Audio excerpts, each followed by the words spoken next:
It's 6:32, so we're just going to get started.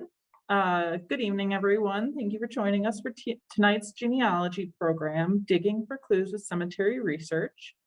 My name is Anna. I'm a librarian in the Adult and Teen Services Department here at Downers Grove Public Library. Just a few quick reminders. We want everyone to know that tonight's program is being recorded and it will be available on our virtual programs page on our website in just a couple days. I'm pleased to be facilitating tonight's program presented by Dan Nemec. Dan has spent thousands of hours and hundreds of trips looking for relatives near and far at cemeteries in Chicagoland and elsewhere. He has been the monthly Italian genealogy columnist for Fra Noi, hopefully I said that correctly, Yes. For the past 14 years. He has given over 100 presentations to local genealogy societies, libraries, and several national conferences. He has researched his family for nearly 3 decades and has traced his Italian roots back to the mid-1600s. By tracing the descendants of these ancestors, he has well over 90,000 known relatives, many of which are buried at local cemeteries. If you have any questions, we ask that you just save them till the end, and we'll have a Q&A at the end. And so now I'm going to turn it over to Dan. Hello. Welcome, everybody.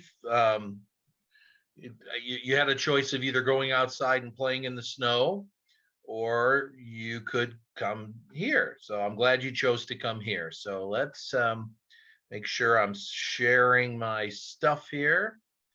Okay, so you should all be seeing a grave of a virus family. We want to bury a virus. I don't remember if I found this one or if it just popped up on one of my Facebook feeds, but it's pretty cool. So anyway, this is a very common sense presentation, and you're going to have several months, of course, of sitting in the in the snow and cold before you get to take advantage of any of these things. But basically, most of my presentations are don't do what I did the first time around. And this one's a big one. There's going to be a whole bunch of tips in here, and practically every one of them, I did it wrong because I didn't know. So I'm going to hopefully save you from making the same mistake. Maybe you've made it already, but hopefully I can help you out here. So let's see. Okay. So in the interest of full disclosure, now I grew up in Burbank, but I really didn't get interested in genealogy hardcore until I moved up to Mundelein and then Vernon Hills.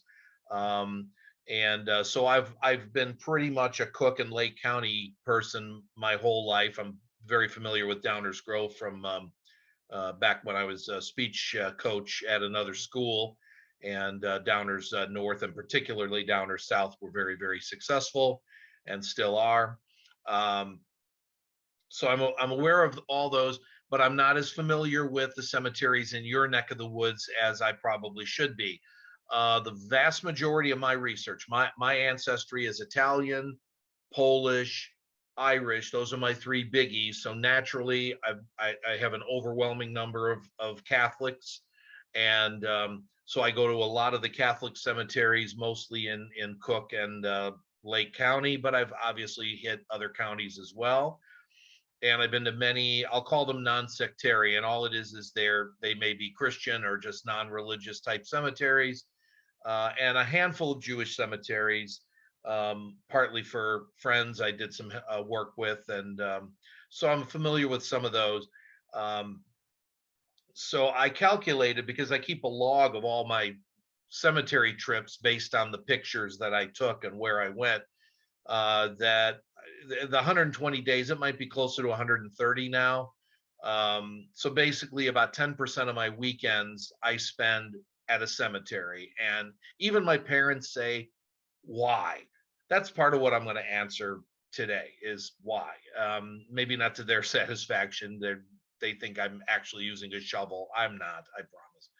Anyway, I call them the big 4.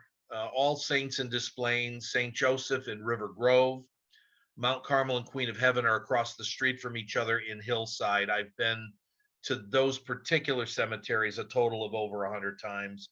I have just literally multiple thousand of these, of the 90,000, and there, however many are in my tree now, at least 4,000 or 5,000 of them are buried in those 4 cemeteries. And so I'm there to the point where the office people know me by first name. But I try not to bother them too much. And that's one of the tips I'm going to talk about later on. 4,400. Yeah, that number is, who knows what it is. It's hard to keep track, but it's quite a few people. So I've done a lot of the same things over and over, and I found as many easy ways to do what I do to save me time, save me walking around aimlessly, driving around aimlessly. So I actually found this empty stone. Now, maybe this was placed and they were waiting for somebody to come in and carve it, but I thought, well, I said, I'm going to take a picture and use that as a background. So basically, the first question, I mean, when I'm going to presume that everybody knows how to find their immediate family, their parents, siblings, maybe even a child. And so they know right where to go. They drive right in, they drive right down the right roads and go right into the cemetery and go where they need to go. But if you're a genealogist and you're looking for my grand aunt who died before I was born, my, 4th cousin twice removed, if you're looking for, or if you're just even looking for, a little bit of celebrity hunting, you have to know where, who you're looking for and where they're located. So we're going to talk about ways to find that out in the best and least obtrusive way possible. And I have noticed a tremendous trend in the increase in cremation. And that means that frequently people who have passed away do not have a final resting place. And you need to mark that in your genealogy file somewhere to say, okay, I tried to find them, and evidently they were cremated and they're on somebody's mantelpiece, or they took them to Pebble Beach and scattered them on the 18th hole, whatever, or in the the local lake, whatever. That's all well and good, but at least as a genealogist, you know that there is no marker or whatever to look for them. And you will also find out that somebody may be taking up a full 6-foot grave at a regular cemetery and they're not marked. So and keep in mind, we're going to talk later on about how quickly these markers get put in place. They're not there 10 seconds later. If somebody dies first and then their spouse dies, the marker may already be there for them. But in some cases, the marker is not going to come in for a few weeks or months or whatever. So, there's no sense rushing to the cemetery to look for a marker. It might not be placed yet. So we'll talk about that a little bit later on. So yeah, is the final resting place marked? So my first trip to a cemetery back in the early 90s, maybe late 80s, was to Resurrection Cemetery in Justice. I grew up in Burbank, so I was a South Sider then, and still to some degree I am, but I've moved up north to save my travel to work. And so I went to find my Uncle Jake, my dad's uncle, was my grandfather's brother. And I walked around and walked around and walked around and walked around. It probably was the last exercise I ever got. He didn't have a stone. He was a single man. He died at 53, and they just buried him, and they didn't bother to put a marker for him, and that was it. And so I learned my first lesson: not everybody is marked. So basically, and this is to my mom and dad's question, my dad especially. So why do you do it? What are you going to learn about it? Well, now that the Social Security Death Index has not been updated for quite a few years, the stone might have the full dates of birth and death on them that you can't otherwise locate. If somebody dies in the last 12 months, you're going to have to wait another 18, 19, 20 years to get a death certificate if you were so inclined, because they're not available to the public. So you can at least get your dates of birth and death from the stone if they bother to put them on there. So it's one thing to look for. Another thing to look for is somebody that's buried around them. Um, and so you can find somebody and say, oh, I had no idea, and then you can mark that down. So there's a lot of things like that. So first off, okay, so where is the fourth cousin twice removed buried? So we need the cemetery name. It's not as easy as one would think to find it, because another trend has been coming around, and especially during the COVID time, that people are the notices for people say interment private, and that may be that they don't want a crowd of 100 people to gather together at the gravesite or at the chapel. I understand all that. There's valid reasons for everything, but they affect genealogists, and so that's what I'm talking to you about. So when the notice says interment private, now that might mean that the immediate 3 or 4 people are going to be at the gravesite, and they're going to know where the person is, but the rest of the general public won't know. That makes it tough for us to figure out which cemetery someone is at.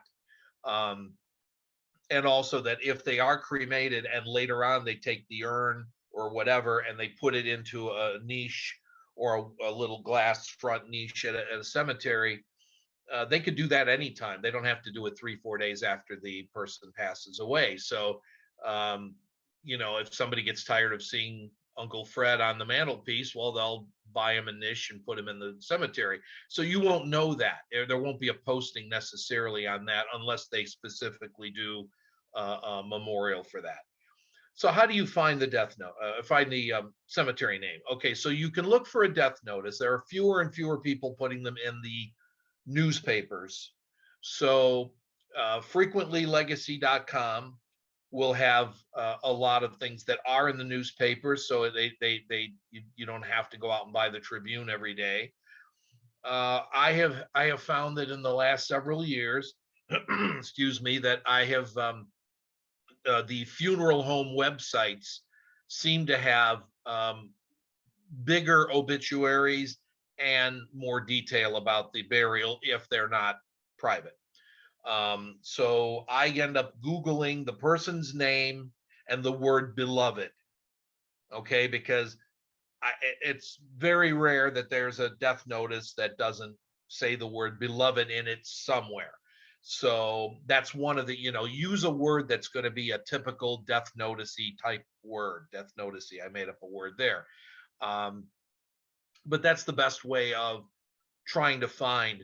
One thing to keep in mind when searching for a death notice, I used to always say, okay, I'm looking for both people in a couple because they're both well over 90 and I don't have a death record for them. So maybe one or both of them have passed away. So I searched for the surname, a married surname, and then I search with it the maiden surname of the wife. And I find out that they don't always list the maiden surname of the wife. So you don't always want to search for, Johnson Smith. It's bad to search for common names like that anyway. Okay, Shakopopoulos Nemec. All right. If they don't choose to put the maiden name in there, or if there's a divorce or whatever and the wife isn't listed. So I typically will search for the person's name and married names of their kids. Then you find, it's like, okay, Johnson Smith, Pecos, Shakopopoulos, Martin. Okay, that combination of 5 names is only going to come out to one family. So that's one method to use. I say other newspapers at the Harold Washington Library. And so if you're searching for people that go way back, pre-1900 especially, you're going to probably need to go into a paper that no longer exists. If your family was big as Chicago Daily News, they're not out there easily accessible, even though that paper was in existence for quite some time. but there were 16 or 17 daily papers in Chicago before the turn of the century, and the Herald Washington is practically the only one that has them on microfilm. But then you got to go all the way downtown. You have to park, and the machinery there, I've not had good luck with, making copies with it. But maybe it's changed. I haven't been there in some time. But if you're looking for example, that the Chicago Tribune might have been during a different period of time the rich people's paper. We'll put it that way. So your poor Irish family that was living in Chicago at that time and working in the sewers or laborer won't be in the Trib. They'll be in a different paper because of that. So you can't presume what paper somebody's going to be in. So you might check, oh, I checked the online Chicago Tribune at my library and he's not in there. That doesn't mean there isn't a notice, because back in those days, you couldn't even pick up the phone. I mean, the 1870s, not like you pick up the phone, hey, Uncle Fred died. So at any rate, I'm happy that my mother is something of a pack rat. And so she saved all the funeral cards. So I just went through them when I started this, and the funeral card frequently said the name of the cemetery, and sometimes it had the whole location. So that saved me some trouble. So that's a place to look for that kind of information if you have a funeral card of somebody.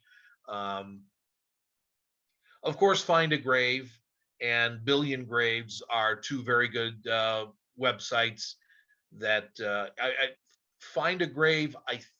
I might be amongst the first couple of hundred subscribers to Find a Grave. My number is like 200 and something, and now there's millions. And I don't think that means that I had foresight. I think what it means is I was hoping to find some grave locations that I couldn't otherwise find. And at that time, I cared only about the famous, really. I wasn't looking for relatives at the very beginning. But anyway, those are good places to look, especially if you have no idea where to begin looking. Now, okay, let me hit this first, and then we're going to talk about the Catholic cemetery kiosks, because that's very important if your relatives are in Cook or Lake County cemeteries, Catholic. The National Cemetery Grave Locator is not quite what it sounds like. It sounds like, oh, this is a national database of everybody's burial location. No, it is not. National Cemetery meaning military national cemetery. Those cemeteries nationwide, probably worldwide, if there are American military cemeteries in Europe, Asia, wherever we've had military engagements, anybody who is buried in a national cemetery is in this website. So if you've got relatives who spent 30 years in the Air Force, chances are that they're probably at a military cemetery. I think the closest one to all of us would be Abraham Lincoln National Cemetery in Elburn. And the good news is that national cemeteries are laid out very precise rows, not a lot of fancy stuff. Of course, the stones are all the same mostly. And depending, religion and so forth, different shapes on the stones. But it also is that each stone has a number on it of what site you're in. So you're in section 15, site 804. You cannot possibly fail to find what you're looking for at a big military national cemetery. So this doesn't just include Arlington. This is any of the various military ones that are called national cemeteries. So other places. Okay. The death certificate is a fairly expensive place potentially to find somebody's cemetery, but if they are, if you haven't been to FamilySearch.org in the last several years, let me give you an exciting find. If you've been there, then you know what I'm going to tell you. They have the 1871 through 1998 Cook County death certificates. There are some years that are missing, and there are years that are for some reason locked away. They index them, but then they don't let you see the certificates. But if it's on the index, you can see the name of the cemetery on anyone's death record who died within Cook County specifically. Unfortunately, only very early death certificates from DuPage, from Will, from Lake, and the other, any other collar areas or other parts of the state. But at least if you're not sure, you can at least find it. And it doesn't matter what religion they were. If they're in that index and they died in Cook County, the cemetery will be listed on there, even if they weren't buried in Cook County. They could have been buried somewhere else. So that's a good one. Wilmette Family History Center has the microfilm, the old microfilm of the death certificates from the 1870s up through about 1947. Unfortunately, they're closed right now. They made the decision to close due to the COVID spike. But they'll reopen, and those films are there if you really want to get a copy of the death certificate. Now, a reminder of the ones on Family Search. If you try to search it at home on the Family Search website, the index will come up, but the certificates will say no image available.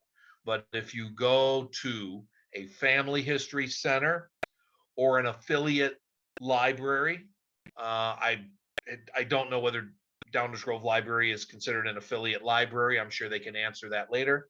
But if it's called an affiliate library, then it has the rights to what are called restricted collections, and the Cook County death certificates and birth certificates and marriage licenses are restricted.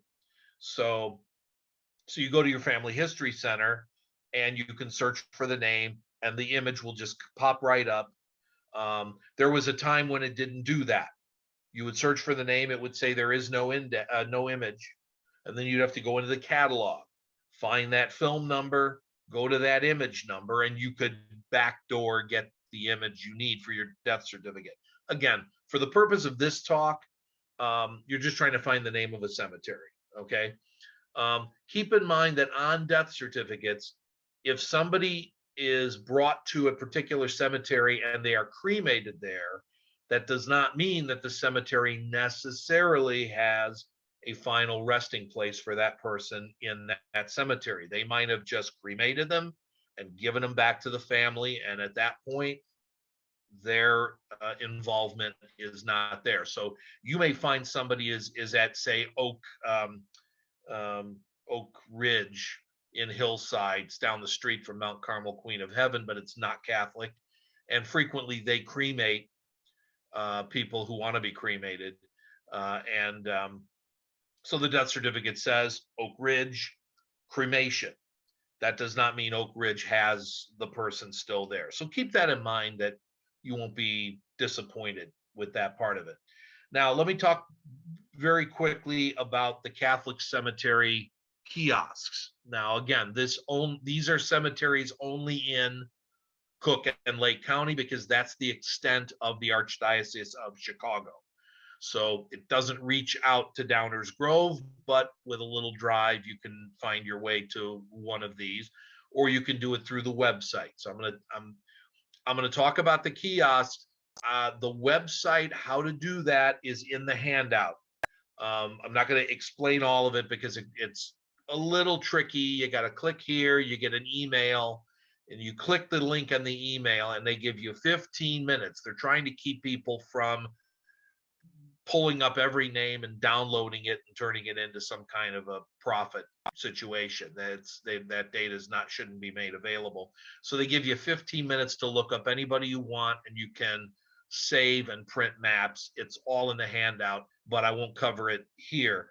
If you go to one of those cemeteries, again, I'm trying to think of which ones are closest to Downers Grove. I should have thought of that before I started. but Resurrection would have a kiosk there. Way South Holy Cross would have one. Assumption, up by me, it displays All Saints, Mount Carmel and Queen of Heaven certainly. Well, Queen of Heaven has the offices. Mount Carmel doesn't have an office. It's all across the street. And they have these kiosks. And so you can just, I'll bring them up now so you can see what they look like. So basically, now, during the COVID period, these kiosks were not available because they didn't want everybody touching. These are touch screens, and they didn't want people touching the screen and then giving each other COVID that way. So that may change and they may go down again. Okay. So keep that in mind. The online one you can do on your own keyboard at home, and no one's going to get Omicron or whatever. But this is what the basic screen looks like. They have things where you can ask questions, and then down below it says all locations and this location. Okay, why would you choose one or the other? Well, if you're looking for Fred Johnson, you probably don't want to hit all locations, and you're going to get every Fred Johnson in every cemetery that's in Cook and Lake County Catholic Archdiocese. If you know you're at that cemetery, let's say you're at Mary Hill or St. Adalbert on Milwaukee Avenue, and you say, okay, I'm looking for Stanislaw Danik, Polish Cemetery. I don't want to pull every one of them up. I hit this location. You click that, and it will limit your search to the place you're at.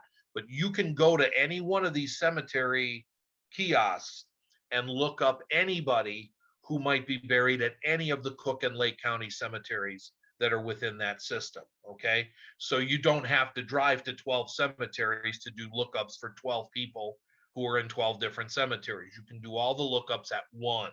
Okay, so unfortunately, this is your interface. So it's not a QWERTY keyboard like you're used to on your computers. It's just in alphabetical order. The screen has changed, that now you can actually search last name and click over, move over, and start typing a first name. Because if you were looking for William Smith on this screen, you would have to type in the word Smith. Then you would hit search, and it would come up with Aardvark J. Smith, A. And then you'd go down, it'd be Andrew Smith, Bobby Smith, and you'd have to scroll down forever and ever and ever and ever to get to William, who's near the end of the alphabet. So they now have made it where at least you can search for a first name. This does not search the way Ancestry searches or family searches. It just gets you to the closest possible match, and you got to move your way around from there. So if somebody's name is spelled wrong, it's a little tough to work with. Just mentioning that so that you're not surprised. So I searched for Rose Costello, and it got me to the closest. I mean, you don't have to know middle names or anything. So Rose M. So here's Costello, Rose M, interment date, November 22nd. That's interment date. That's not death date, but obviously it should be pretty close.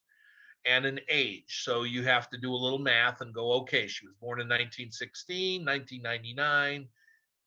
That's the one I'm looking for. Okay.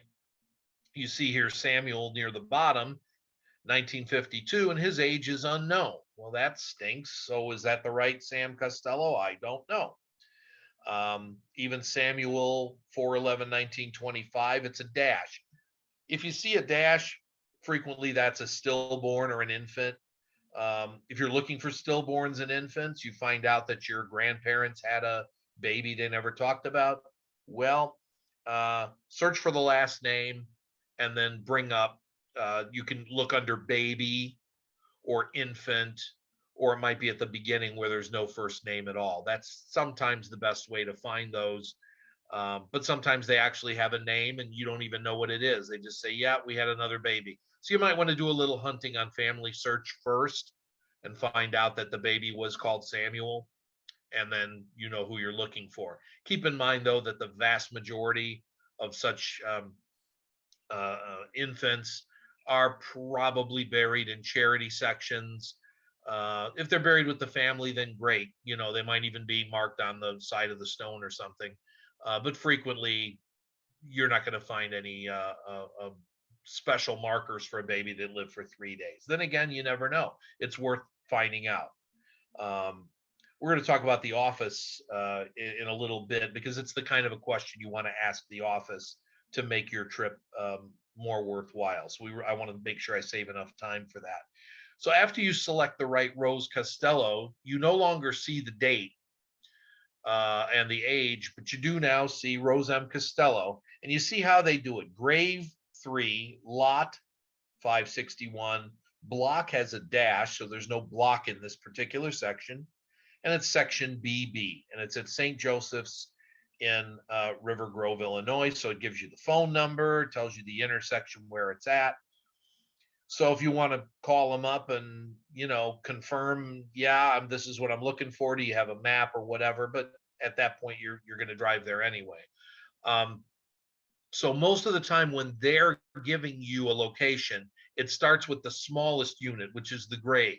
Do you really need the grave number? Not particularly. If you are in a section and it says, okay, one lot and there's 747 graves, then you kind of need the grave to help you find who you're looking for, or where you're looking within the section. The lot number, we're going to talk about that in a minute. And the block number the block is supposed to be a row, but with all those windy roads, there's not always a good row. So you need a good map. We're going to talk about that. These kiosks, some of them, not many, have a printer. And if you're able to print the results of your search, there would be a print button at the bottom of the screen you're seeing now. And you would hit that, and it would spit out a page. The page will typically have a very small version of the map of the entire cemetery. This is a map of All Saints in Des Plaines.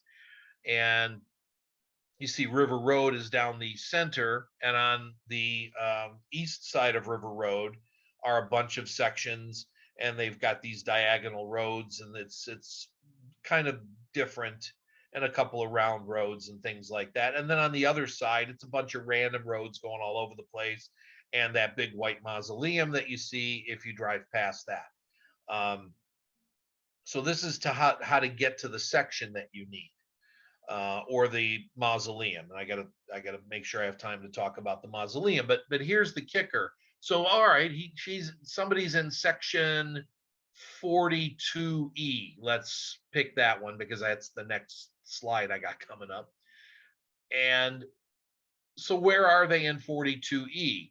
Well, two ways of doing that. You can go to the office and say, my relative's in section 42E, block 9, lot 17, grave 2. And then they will try to find a map of section 42E, or they'll draw on this one a little dot saying they're about here. Okay. But frequently at the kiosk, when it prints these out, it will give you a map of the section of the person that you just printed. So now you've got, this is the map of that section, I think. And can you read the numbers? No, they're very, very tiny. I absolutely agree that they're tough.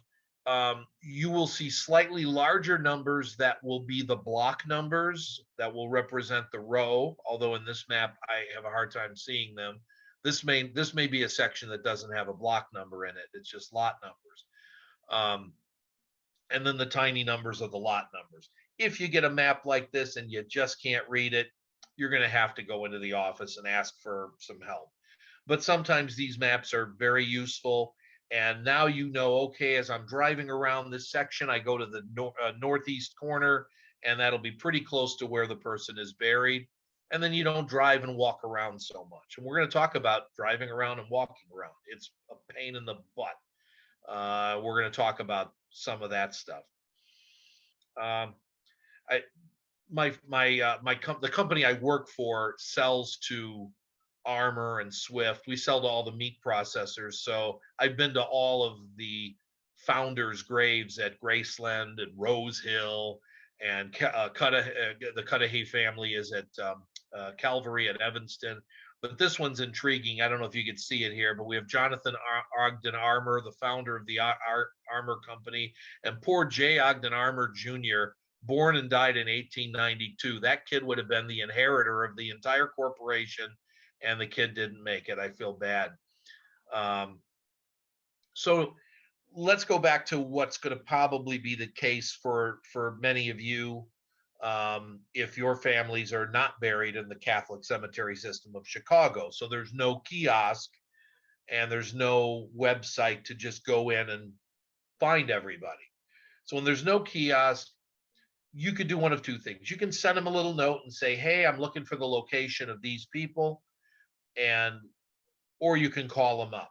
I suggest that you call. I'm not trying to ask you to disrupt the routine at the cemetery, but I find that if I send them a letter, they frequently they don't get to it. I will send them a letter. I will put a self-addressed stamped envelope. I'll make it as easy for them as I possibly can, and sometimes it just doesn't come back. And it takes a while too, because you'll be like, hey, the weather's going to be good this Saturday. I'd really like to go visit. If time is of the essence, you really do need to make the phone call and just very quietly ask for the location of your loved one, even if it's just Aunt Edna and Uncle Fred and you don't even remember them. Just be very serious with them, because their job at the cemetery is not to give information to genealogists. It is to take care of new burials that are going on there. So now, if there's no kiosk and you cannot get a section map, you are going to have to go into the office and ask for one. And frequently they'll have their own page of that particular section. They typically have these very large sheets of paper. And if any of you are into architectural drafting, and I'm not, or any kind of drafting, the old huge pieces of paper that people would draw, that's how those maps were made. And then they had to smush them down to fit on an 8x11 sheet of paper. That's why you can't read those numbers. But they'll take out this big old book and you can look at that, and but you can't take it with you. You're going to have to live with what they give you for a map. Okay, so now once you're in the cemetery, now they're all different how they tell you where you are. So you're walking around, you think you got the map figured out, and guess what? You're lost. I get lost all the time, and I've done this. I know where I'm going and I know what I'm doing, and I just get twisted around and I'm in the wrong part of the whole section. So how do I know where I'm at in the section? Now, this is, again, partly what the Catholic cemeteries do, but other cemeteries may do something similar. The round stone will be in the ground. This one's at Maryhill, which is a relatively recent cemetery, 1958. The older the cemetery is, the less likely it's going to have these little round, wonderful guides in the ground. So you see it says L8B12. Well, I'm sure we all figured out that means lot 8, block 12. And then the one across from it, as it were, is lot 9, block 12. So now you know that the lot numbers are going to get bigger if you walk to your right, and they're going to get smaller if you walk to your left. Now the block numbers. Well, I'm looking for block 19. Well, block 12 is here. Block 13 is that way. So the numbers are going to get greater as I walk that way. So you need two positions to know which direction you're headed if the map itself doesn't work for you. So those are tremendously helpful when they have them. Sometimes they're at the end of the row and it's the only place they are, but you look for those and say, okay, I need a marker. I know people have seen me walk around cemeteries mumbling to myself, I need a marker, I need a marker. And they're like, we got to lock this guy up. Okay, well, whatever. But if they did what I was doing, they'd need a marker too. So you will need a marker. Now, on the side of this upright stone that's in this insert photo here with Otto Manolicino and Tony, who hasn't died yet. Well, Otto hasn't either. You see the numbers to the left of the stone that are on the base. It says 3520. What does that mean? That means it is lot 35 and block 20, not the other way around. So you got to know they do everything smallest to largest. We do everything largest to smallest. So when you see that, you know that now not every stone has it. Typically, it's marble. The granite stones don't always have it, and the and if the base is not flat, they don't carve that in there.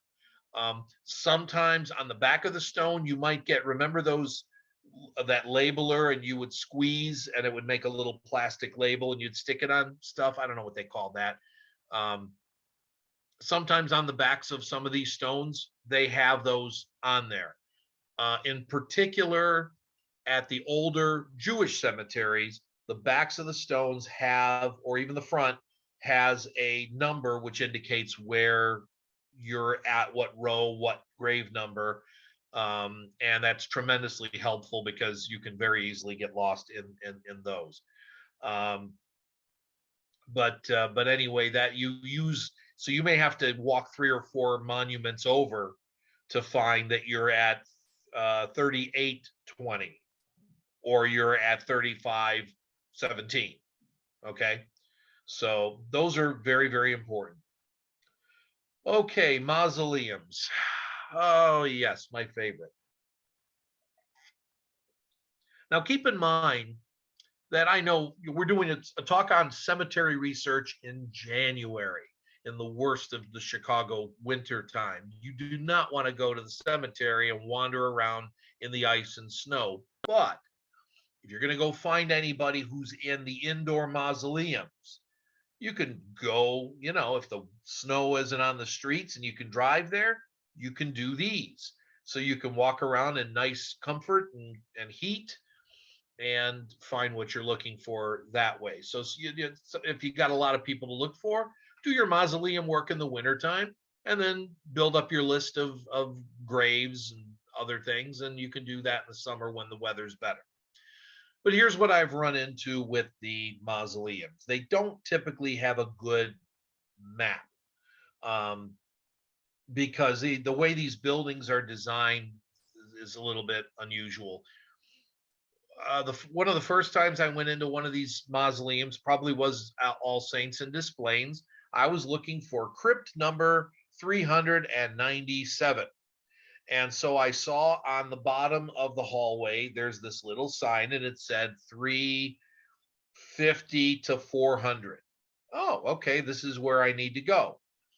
It turns out that 350 to 400 are all even numbered. It's not that it's in the other side of the hallway or the other side of the room, the other side of the building. Some of these cemeteries have set the mausoleums up that all of the even numbered crypts are in the east and all of the odd numbered crypts are in the west, or vice versa, the north, the south. They're in opposite ends of the building. So if you literally need to find crypt number 2015 and 2016, you are in opposite ends of the building sometimes. So you're going to find that out the first time you visit, if that building is set up that way, or if you're in a smaller cemetery and you're just in a little room, you don't have these issues. But if it's one of those big buildings, Resurrection huge, All Saints huge, then you may have to deal with things not being in that kind of order. But what they will give you when you look it up in the computer is either a crypt number or a niche number if it's an urn, and then a tier number, which is just the height. So it might be tier 0, is on the floor, and tier 7 is up at the top, or vice versa. They're a little bit different, but once you're in that crypt, the crypt goes from the ceiling to the floor, and then there's going to be 5, 6, 7 different people or even families buried there, or entombed, rather, I should say. So keep an eye on the floor that there might be a little crypt number. This one's 3120. So 3119 or 21 are not there. Okay. 3118 and 3122 are next to this person. So just keep that in mind. But those numbers are sometimes near the floor. Everyone's a little bit different. You just have to kind of figure out how that works. But they don't often have a good map to say, okay, walk down this hall, go up this way, go here. They don't even always refer to the floor as the first floor, second floor, and third floor. They have the shrine, the chapel, and the terrace. So you need to figure where that is. So, sometimes you're going to get help and sometimes you won't. Okay, so things that you should think about doing, particularly if you have family at older cemeteries. Please, I would go to the office and ask them for the map. And when you do, say, is there any chance that you have a lot card for this lot? Because there might be other people who are in that lot that are in that family, and they don't have a marker on that lot. Okay. And I have done that at Calvary Cemetery. Tom, that retired from there recently, it's in Evanston. He was very, very helpful, because Calvary is a cemetery that goes back to 1859. And so I found a whole bunch of family. When I found 1 or 2 people who were buried in a lot, I ended up finding 20 or 30 people in that lot. The lot just went on, and multiple burials in the same grave, deeper, and all that.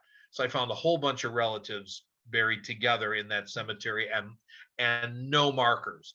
There was not one stone marking either of my Irish family lines that were in that cemetery, but the lot card told me everybody who was there, and then I could research them and figure out how they fit into the tree.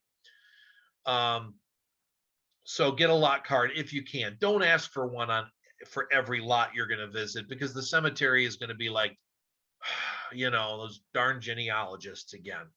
They don't make any money off of us, and I'm not picking on the cemetery. I agree that they should spend their time taking care of the new burials and not worrying so much about us. So ask for a limited amount of information if you can.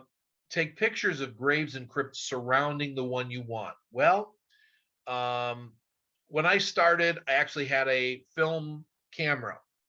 And so I would walk by and I'd see a name that looked familiar. And then I looked at my number of pictures left in the roll of film, and I'd say, I can't take a picture because this one's, I'm going to use up a photo, and then I might run out later when I need it. Well, those days are gone. You got your phone, keep it charged, charge it all the way to the cemetery so that when you get out of your car the first time, it's at 100%.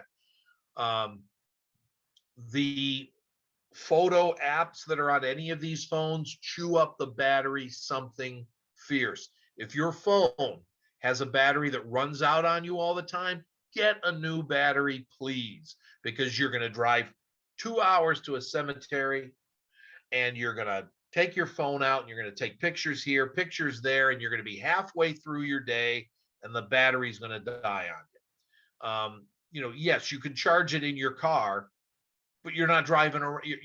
You're standing there. You're not driving around where there's going to be the chance to build up the battery. Okay, again, do as I did and learn the hard way. I had a lousy battery in my phone, and I literally had to quit my trip and go home because I couldn't take any further pictures with the phone. So just keep that in mind.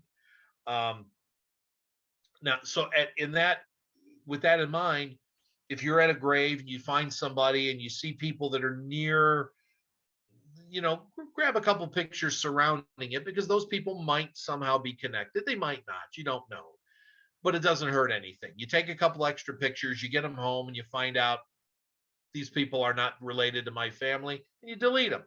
Didn't hurt anything, didn't cost anything.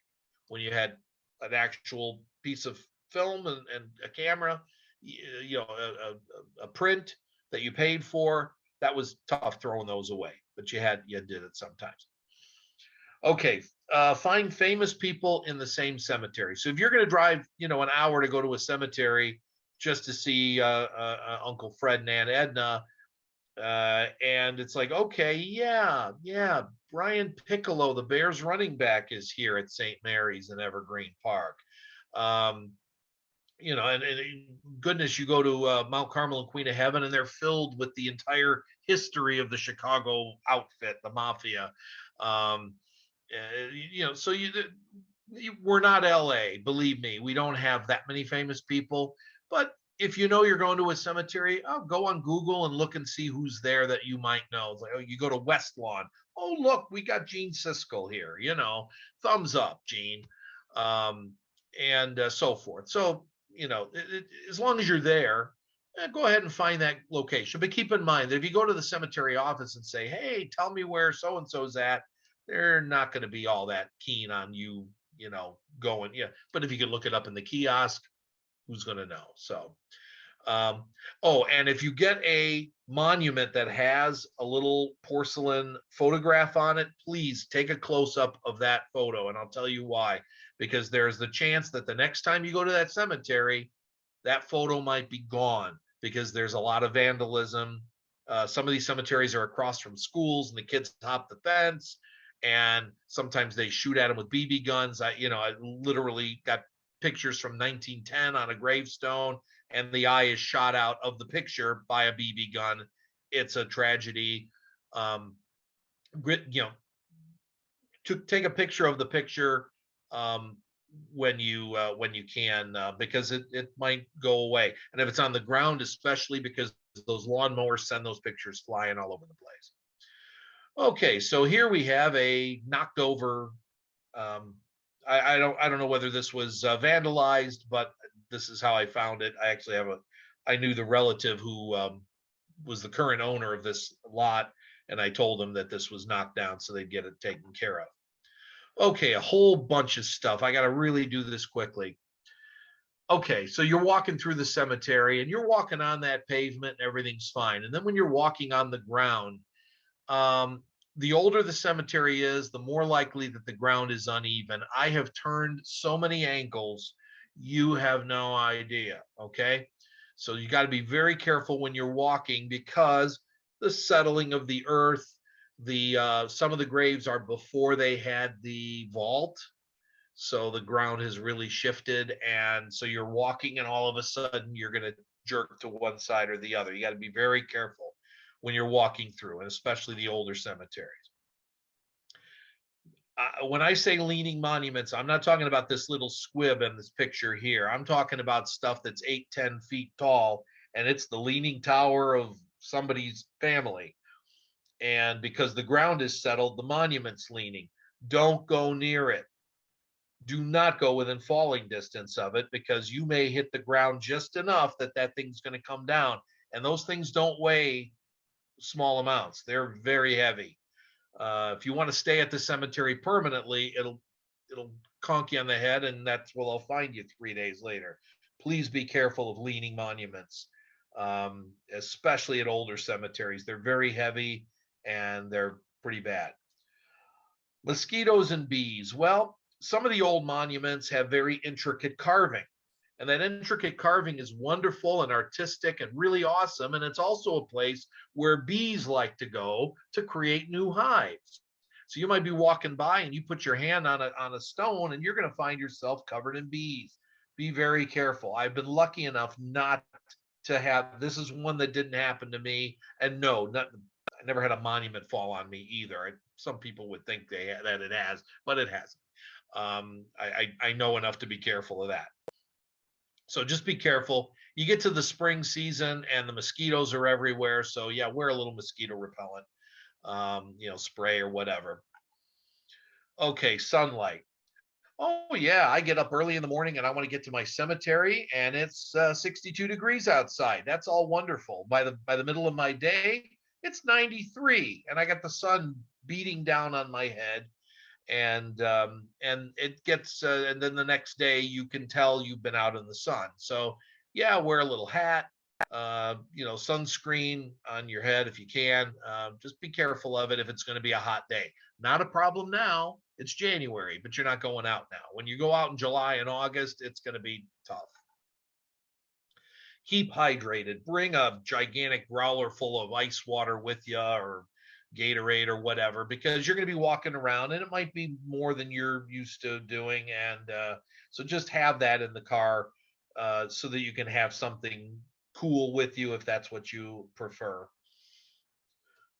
Rain the day before you go. Oh, yes, I've blown this one multiple times. So I'm trying to help you not do it.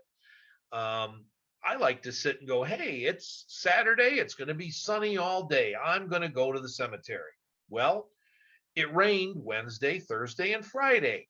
So guess what you're going to run into? You're going to step off that pavement and go into the section to walk around, look for the grave, and your shoe is going to go, and you're going to step into a gigantic puddle of mud. I went to a cemetery, 111th Street. Now, for me, that's a long ride now. And it had rained the night before, the day before, and it was flooded. The place where the gravestone was located was completely covered in water. I couldn't even get to it. So I had to drive back home, and come back on another day that it was sunny for 4 days in a row. So if it's a very rainy, and look for the rain forecast where you're going. If you're going to drive an hour away, that might not be the same forecast that's in your house. So keep that in mind. So if it's very hot, keep your car window open just a crack, because you're going to walk around and the sun's going to beat down into your car. When you go back into your car after walking in the heat, the car is going to be that much hotter, and it's going to be, so you want to be careful of that. Okay, leaves in the fall. Another one I've learned the hard way. You get there in September, October, the weather is wonderful. It's nice and cool, but it's not too cool, not too hot. And then you can't look at the ground markers because they're all covered in the leaves that have fallen off the trees. You don't have that problem nearly as badly during the spring.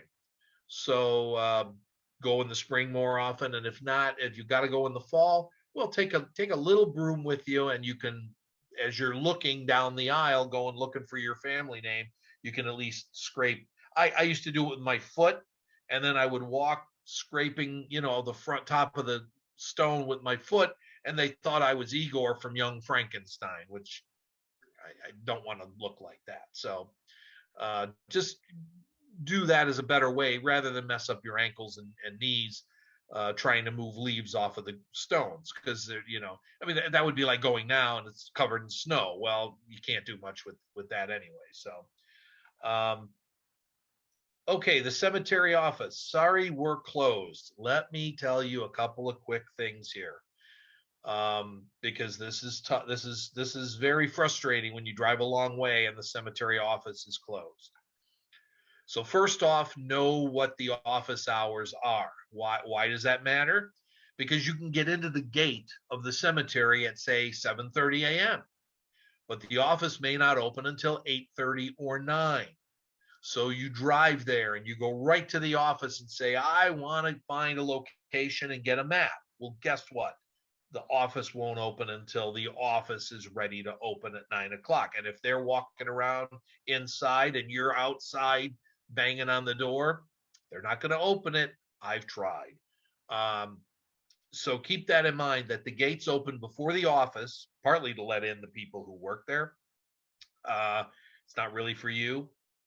But anyway, that's a time. The office, you can't just go right into the office the minute you walk in. Yeah, if you come in after the office is open, you're fine. I'm going to get there at 10:30, no sweat. Okay. Obviously, the offices of cemeteries that are Catholic or Christian are typically closed on Sundays. Some of them are open a little bit, but many of them are not. So know that going in. And I learned this one the hard way. Not being Jewish, I didn't know that you not only can't get the cemetery office on Shabbat, but you can't even get into the cemetery on Shabbat. You cannot go in at all on a Saturday. It is closed off. So if your relatives are Jewish and in a Jewish cemetery, yeah, I know you just got done with a week's work and Saturday is there, but guess what? You're not getting in on a Saturday. So keep that in mind. You're not going to get the office. You're not even going to get, if there's gates there, they'll be locked on a Saturday. So that's the way it is. And the Catholic cemeteries also close on the Catholic holy days of obligation. And I'm going to admit right here that I'm not a big churchgoer these days. I grew up in it. And so I know what holy days of obligation are, but I forget what days they fall on.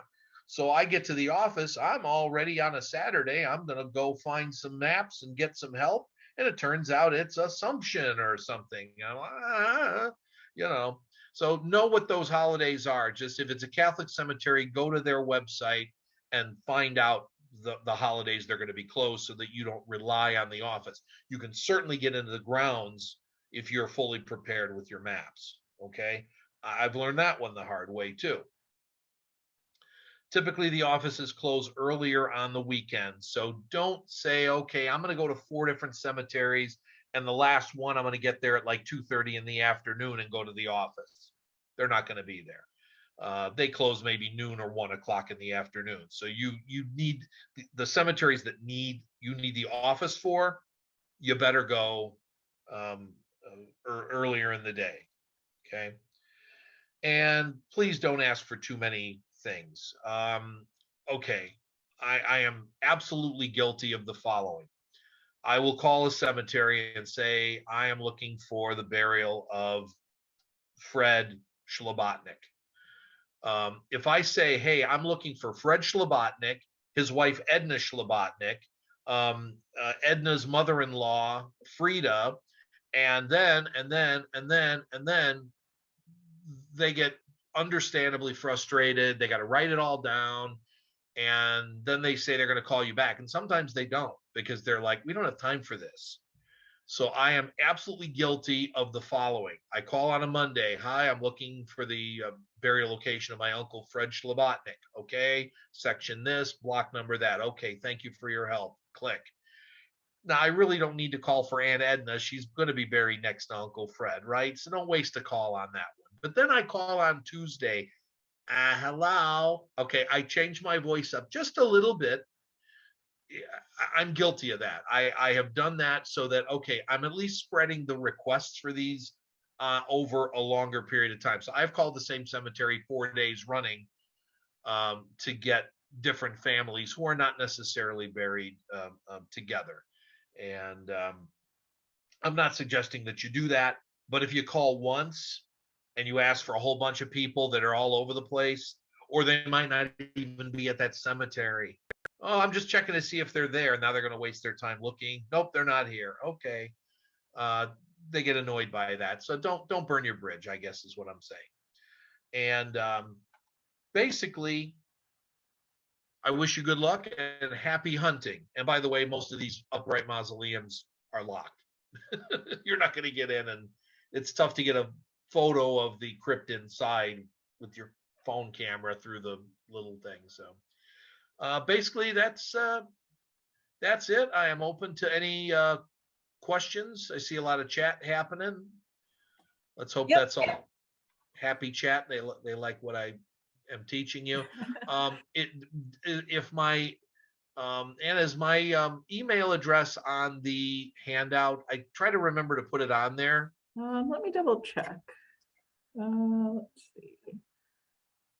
Let's see. It would be on the first page, right with the header. I don't see it, no. Okay. So if anybody's got a specific question about a specific thing that they're looking for, let me give you my email address, and you can send me the question and put Downers Grove in the subject line so I kind of know that that's where this is coming from.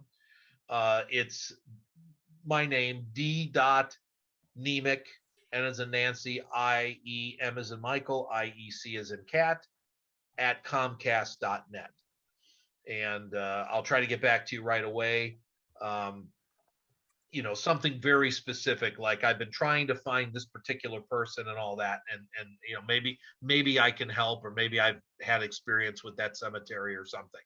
But I just want to open that up, because I don't want to be somebody who just says, okay, I've done my talk, I hang up, and you never see me again. If you really need some kind of assistance, and if you got any questions on Cook County vital records, and anything to do with Italian genealogy, I'm very versed in both of those areas. So feel free to throw me questions. I may not have the answer, but maybe I can guide you to the right place. Okay, so we're a little bit over, but if everyone wants to stick around, let's go till no later than 7:45, so we can do 10 minutes of questions. I wrote down the questions that people had put in the chat earlier that we didn't get around to. So we won't get around to all of them, but if you guys do have more questions, feel free to put it in the chat, put it in the Q&A section, and I'll make sure to keep an eye on it. So someone asked, Kathleen asked, what if you know what cemetery they're in, but the cemetery can't find the grave? This particular one is from 1920 to 1930. Okay, yeah, I'm aware of one that comes to mind. Most of the cemeteries are good record keepers, because they have to know that they're not going to dig somebody up when they're, okay, it looks like there's an empty spot. Whoops, sorry, there isn't. There's I can't remember the name of it. It's actually called Arlington Cemetery, but it's here. It's in Elmhurst or something, and they had a fire, or they had something that lost a lot of their records. And so if the grave isn't marked, they don't have a lot of records in the office. There's not a whole lot you can do with that. Some people have actually, purchased a small area and put up a cenotaph, just a gravestone for an empty crypt or empty grave, to at least have some kind of a memorial for somebody who's, because you're not going to, these cemeteries are too large. You're not going to want to walk around. I mean, if it's tiny, if it's just a little itty bitty graveyard, you can walk around the whole thing. I've done that. I looked for one relative at a little bitty cemetery up here in Eastern Lake County, and I walked every aisle, everything, and never found him. So he's there, but I'll never know exactly where he's at. So I will mark that in my records. Unmarked grave, cannot find, just some kind of a marker, something for my records, so that did they say in the question which cemetery they had trouble with finding the record in? They didn't know. Okay, send me an email about it if you could, because the other thing is too, that anytime you're dealing with, if the person in question is being buried by someone who is new to the English language, okay, so your Italian immigrants, Polish immigrants, Czech, anybody, they may say the name, they may write it on the record not accurately, and as a result, now you come back with the correct spelling, they can't find it in the computers or whatever. I don't always know if the computers give you the option of looking by date to say, okay, these 3, 4, 5 days. Keep in mind that certain cemeteries you can, Mount Carmel in particular, has a chronological log. And so if you're not sure about finding a lot card or anything, but you might be able to find it in the chronological lot papers, and it might say moved to All Saints 20 years later, when the family said, well, let's move them to the family lot, that kind of thing. So that may be the only hope you have on that one. But throw me that question by email, and maybe I'll know more about that cemetery. Okay, so I have a question from Dave. How do you find out who to contact for old rural cemeteries to get burial information? Old rural cemeteries. Okay, some of those have what's called a sexton, sexton, and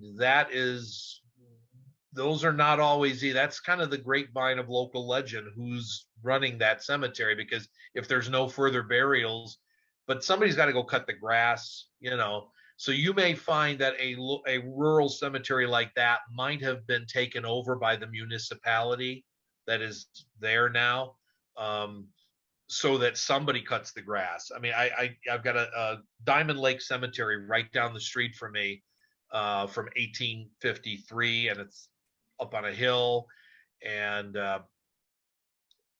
there's just no, there's no sign even outside the cemetery that says if you need help here, call, Ghostbusters, call somebody. So it sort of is at that point, you probably are best to contact the municipal government, the local government, or the county government. Could be even the township. Wheeling has a township cemetery, so you have to call Wheeling Township to find out who's buried in it, because it's not run by a cemetery company. You're going to find a lot of cemeteries are run. You're going to see the words Dignity Memorial, some of the bigger cemeteries. Dignity Memorial bought a whole bunch of cemeteries that may or may not have had a lot of activity and set up their offices there. They're all over the place as far as whether the people are going to be helpful for you or not. I'm not trying to pick on them, but sometimes I've asked for help, and if I'm not the immediate relative, they don't want to help me. And other times it's like, we'll take you to the grave. You don't have to do that. I can find it on my own. Thank you. It's all over the place. But little itty bitty cemeteries, I've literally, if I can't find a phone number for where somebody is, I'll look at it on a map and I'll go, okay, we're not talking more than 4 or 5 rows of people here. I'll just take the drive and go walk around. I find weird markers everywhere I go. I've got 3 different people who have the same first name and last name. George M. George. There's a Marshall S. Marshall. I'm not kidding. And I can just see the Abbott and Costello routine that starts up when they're on the phone. Yes, my last name is Marshall. Okay, now I need your first name. Marshall. No, you just gave me that. That's your last name. No, I know. It's my first name. You could, I find these walking around looking for other people, and I go, oh, that's a classic. I got to keep that one. So if you're gonna go to a little graveyard, just walk around, and maybe you're not gonna find where somebody is, because some of those don't even separate into blocks and sections, and it's just a little graveyard. Just walk around. It's just a fun little time out and wander aimlessly and go, oh look. Okay. Randall wants to know, will a death notice or an obituary note will note whether or not someone is underground or in a mausoleum? Probably by the word that they use, in interment at such and such a cemetery. Entombment, that'll mean they're probably in a mausoleum above ground. And inurnment, INURNMENT, will tell you that they're in a probably in a niche. Now, if somebody's cremated, they could still be buried in the ground. The urn could be put in the ground in a very tiny amount of space. They'll do that too. They won't call that an inurnment. They'll probably just call that, burial, but it'll be the burial of the ashes, and they'll only take the smaller space of an urn. So that's the best way of finding that out. But when you call the cemetery and say, okay, so where are they at in your cemetery? If you have to call them, you're going to find out soon enough if they're in a crypt, if they're in a niche, or if they're in a grave or in a mausoleum, and because there's indoor and outdoor crypts now too. And if you think that if you have Catholic relatives, there basically wasn't any cremation until after Vatican II, and then it took a little while for people to warm up to it, so to that was, boy, it sounds like a bad joke. It wasn't meant to be a joke. Warm up to cremation. That's not what I meant. But now it's become very big with Catholics as well. So the Catholic cemeteries now have little separate sections for urns and ashes. So. Okay. Do you have any suggestions for searching in Canadian cemeteries or ones in other states? Pretty much the same that I've taught you. Obviously, the Catholic cemetery kiosk thing is local to us. When in doubt, try to find if it's Catholic, try to find the diocese or archdiocese where the cemetery is located and see if there's a website for it. I think Milwaukee, for example, I think has burials all computerized, and you can look them up on the internet with no trouble. I haven't tried in a while, but I had some relatives that I thought were up in that direction, and I looked for them on the computer and found them. Because if you don't have the name of the cemetery, that's the toughest part. Because you can't just send letters and phone calls to a dozen different places. It's like, okay, so if you don't know where somebody else is, well, where are their relatives? Where are their parents at? Maybe they're in the same place. Start there. But Canadian cemeteries, well, that's going to be pretty heavily Catholic up there, I would think. I'm not 100% sure, I guess, but yeah, I think the best way is to figure out, okay, where the person lived, what was their, what area, what diocese were they in, and maybe the diocese has some kind of a record of things. Because I mean, the Canadian dioceses are as big as ours, maybe bigger. Montreal is huge, so that's something there. But you're gonna have just as easy a time. I found some relatives up in Toronto area and Vancouver, again using Google and finding them on the funeral home website. And the good part of finding them there is that they can go on and on and on about the obit, because they're not limited by newspaper cost and space.